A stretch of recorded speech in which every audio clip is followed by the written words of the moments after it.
Elementary Taijijian, 32 Style Movement Taijijian. Section 2, Movement number 9 and 10.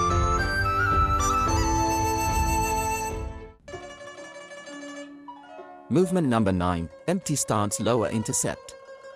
The left foot steps down to the rear left, the right foot then slightly retreats, and the toes touching the ground to form a right empty stance. At the same time, the sword following the body first turns to the left and then to the right, then passing by the front of the body and presses, intercept, downwards to the right, the force exert onto the blade, the tip of the sword pointing down slightly, and at the knee level. The left sword finger circles from the rear left to the top of the left forehead, palm tilted and facing upward. Look forward to the right.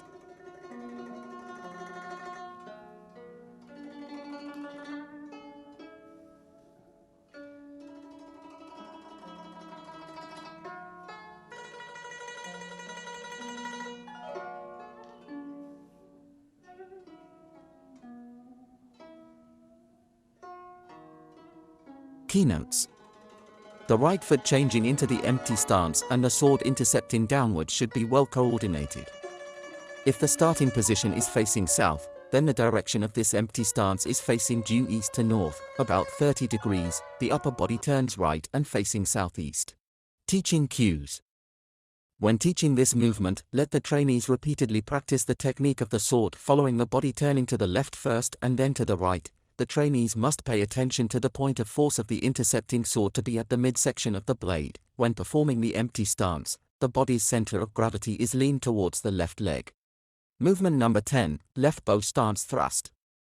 The right foot takes a step back to the right, the left foot retract to the inner side of the right foot, then step forward to the left, forming a left bow stance, facing the left front. At the same time, the sword following the turning of the body, passing by the front of the face, retract to the back, then thrust forward to the left, the right palm facing upwards, the force exerts through the tip of the sword, the left sword fingers moves to the right, lowers and passes by the front of the body, then circles to the left and upwards to the top of the left forehead, with the palm facing slightly upwards, the left arm should be rounded.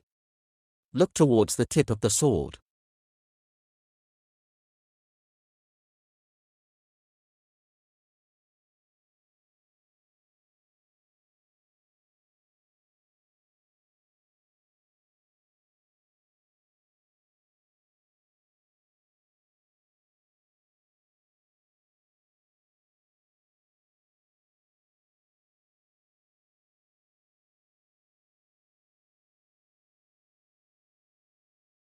Keynotes. When withdrawing the right hand, the forearm is turned outwards first and then inwards, the palm turns outwards first, then downwards, and then upwards, and thrust the sword from the right waist. When the left sword finger moves in a circular path, it should first land on the right wrist and then move away towards to above the head. The direction of the bow stance is due east to north, about 30 degrees. Teaching cues. Let the trainees to repeatedly practice the movements of retreating the right foot and raising the right hand, so as to maintain the center of gravity of the body stable. Remind the trainees to pay attention to the movements of turning the waist, and the external rotation and internal rotation of the right hand should be well coordinated and integrated.